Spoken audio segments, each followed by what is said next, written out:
ಗಂಗಾವತಿ ತಾಲೂಕು ಗಂಗಾಮತ ಸಮಾಜದ ನೂತನ ಪದಾಧಿಕಾರಿಗಳ ಘೋಷಣೆ ಕಾರ್ಯಕ್ರಮ ಗಂಗಾ ಪರಮೇಶ್ವರಿ ದೇವಸ್ಥಾನದಲ್ಲಿ ತಾಲೂಕು ಗಂಗಾಮತ ಸಮಾಜ ಅಧ್ಯಕ್ಷರಾದ ಹನುಮೇಶ ಬಟಾರಿ ಅಧ್ಯಕ್ಷತೆಯಲ್ಲಿ ನಡೆಯಿತು. ಅದರ ಜೊತೆಗೆ ಜಾತಿ ಜನಗಣತಿಯ ಬಗ್ಗೆ ಚರ್ಚೆಯೂ ನಡೆಯಿತು.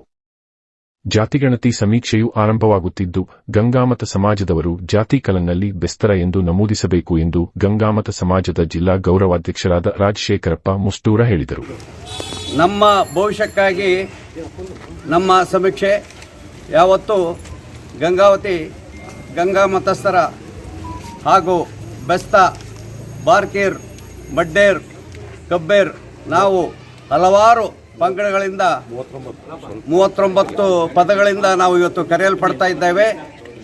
ಈಗೇನು ಸಮೀಕ್ಷೆ ನಡೀತಾ ಇದೆ, ಆ ಸಮೀಕ್ಷೆಯಲ್ಲಿ ತಾವುಗಳು 9ನೇ ಕಾಲಂನಲ್ಲಿ ಬೆಸ್ತ, 10ನೇ ಕಾಲಂನಲ್ಲಿ ನಿಮ್ಮ ಶಾಲಾ ದಾಖಲಾತಿಯಲ್ಲಿ ಏನು ಇರುತ್ತದೆ ಅದನ್ನು ನಮೂದಿಸಬೇಕು. ಹಾಗೂ 11ನೇ ಕಾಲಂನಲ್ಲಿ ತಮಗೇನು ಕರೀತಾರ ಕಬ್ಬೇರು, ಬಾರ್ಕೇರು, ಸುಣಗಾರು, ಮಡ್ಡೇರು ಏನು ಕರೀತಾರ ಆ ಜಾತಿಗಳನ್ನು ನಮೂದಿಸಬೇಕಂತಂದು ಕೇಳಿಕೊಳ್ಳುತ್ತಾ, ಈ ಒಂದು ನಮ್ಮ ಬಹುಶಃ ನಮ್ಮ ಸಮೀಕ್ಷೆ ಏನಿದೆ ಇದು ಮಹತ್ವದಾಗಿದೆ. ಇದರಲ್ಲಿ ತಾವೆಲ್ಲರೂ ಭಾಗಿಯಾಗಿ ನಮ್ಮ ಜನಸಂಖ್ಯೆ ಕರ್ನಾಟಕ ರಾಜ್ಯದಲ್ಲಿ ಎಷ್ಟು ಇದೆ ಅಂತ ನಾವು ತೋರಿಸ್ಕೊಡುವ ಸಮಯ. ದಯವಿಟ್ಟು ತಾವೆಲ್ಲರೂ ಇದರಲ್ಲಿ ಭಾಗಿಯಾಗಿ ಇದನ್ನು ಯಶಸ್ವಿಗೊಳಿಸಬೇಕಂತ ಈ ಮೂಲಕ ಸಮಾಜ ಬಾಂಧವರಲ್ಲಿ ನಾನು ಕೇಳಿಕೊಳ್ಳುತ್ತೇನೆ. 21ಕ್ಕೆ ಜಾತಿ ಗಣತಿ ಸರ್ಕಾರದಿಂದ ಮನೆ ಮನೆಗೂ ಬರ್ತಾರೆ. ಈ ಜಾತಿ ಗಣತಿ 21ರಿಂದ ಮುಂದಿನ ತಿಂಗಳು 7ನೇ ತಾರೀಕುವರೆಗೂ ಇರುತ್ತೆ. ನಮ್ಮ ಸಮಾಜ ಬಾಂಧವರಿಗೆ ಅದರಲ್ಲಿ ಜಾತಿ ಗಣತಿಯಲ್ಲಿ 60 ಕಾಲಮ್ ಇರ್ತದೆ.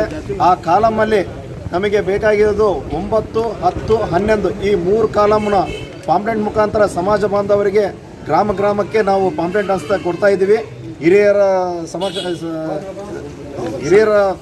ನೇತೃತ್ವದಿಂದ ಇವತ್ತು ಹಳ್ಳಿಗೆ ಹೋಗಿ ನಮ್ಮ ಯುವಕ ಸಂಘದವರು ಹಾಗೂ ನಾವು ಗಂಗಾಮತ ಸಮಾಜ ತಾಲೂಕಿನಿಂದ ಹಿರಿಯರ ಸಲಹೆಯಿಂದ ಇವತ್ತು ಗ್ರಾಮಕ್ಕೆ ಹಳ್ಳಿಗೆ ಹೋಗಿ ಈ ಒಂದು ಜಾತಿ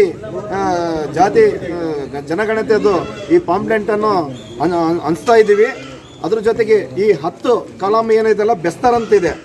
9ನೇ ಕಾಲಮಲ್ಲಿ ಬೆಸ್ತರ ಅಂತ ನಮೂದಿಸಬೇಕು. 10ನೇ ಕಾಲಮಲ್ಲಿ ನಮ್ಮ ಮಕ್ಕಳದ್ದು ಇರುವಂಥ ಜಾತಿ ಸರ್ಟಿಫಿಕೇಟ್ ಏನಿರುತ್ತೆ ಅದನ್ನು ನಮೂದಿಸಬೇಕು. 11ರಲ್ಲಿ ಬರೋ ಕೆಲವೊಂದು ಇನ್ನಿತರ ಪರಿಹಾರವಾದ ಬಾರ್ಕಿ, ಕಬ್ಬೇರು, ಗಂಗಾಮತಸ್ಥ, ಅಂಬೇಗರು, ಮಡ್ಡೇರು ಇವನ್ನ ಇದರಲ್ಲಿ ತುಂಬಬೇಕಂತೇಳಿ ಸಮಾಜ ಎಲ್ಲ ಬಾಂಧವರಿಗೂ ನಾನು ಕೇಳಿಕೊಳ್ತೇನೆ.